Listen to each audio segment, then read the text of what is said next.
Tingnan niyo mga kapatid. Praise God. Jesus first explained the necessity of this supernatural change to a Jewish teacher named Nicodemus. So, wala pong nangaral ng water baptism na hindi dumaan sa pangangaral yung conversation nila ng Panginoon at ni Nicodemus.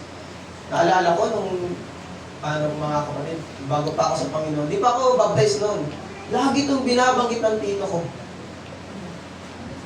Tungkol kay Nicodemus, sino ba yan? At lagi mong inuulit-ulit yung tungkol niyan sa yung verily I sent to thee, kasi pa man, be born in water and spirit.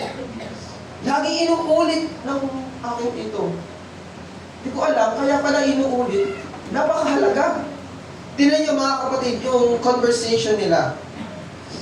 In John chapter 3, praise God, tumalon tayo sa verse 5, sinabi ng Panginoon, Jesus answered, Verily, verily, I say unto thee, except a man be born of water and of the Spirit, he cannot enter to the kingdom of God.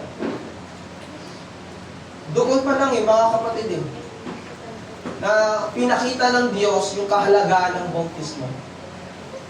Tingnan nyo mga kapatid, maraming organization ngayon, ang pinapahalagaan ay John chapter 3, verse 16. Tama? Tama ba? For God so loved the world, and He gave His only begotten Son, that whosoever believeth in Him should not perish, but have mahal ka ng Diyos, magpaglingkuran mo. Pero hindi nila nauunawaan mga kapatid. Before John 3:16, meron munang John chapter 3, verse 5.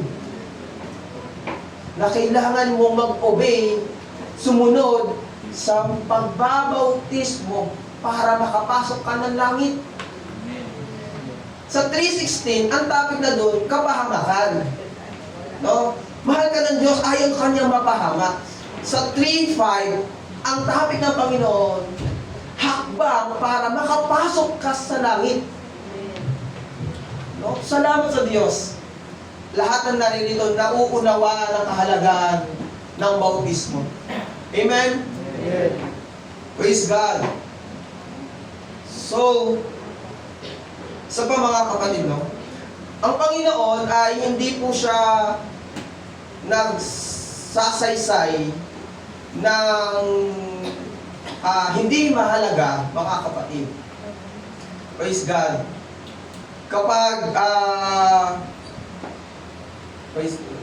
kung tutusin mga kapatid, ang Panginoon sa lahat ng sinasabi niya ay napakahalaga.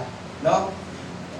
Kung magbabasa kayo ng Bible, yung mga red letters ay napakahalaga niyan dahil galing sa labi ng aming Panginoon. At lubos pong mahalaga ang sinasabi ng Panginoon, tandaan niyo po, kapag nagbanggit siya ng verily, verily. Sa Jewish custom, mga kapatid, kapag sinasabi nila ang katotohanan, nakataas po ang kanilang kamay.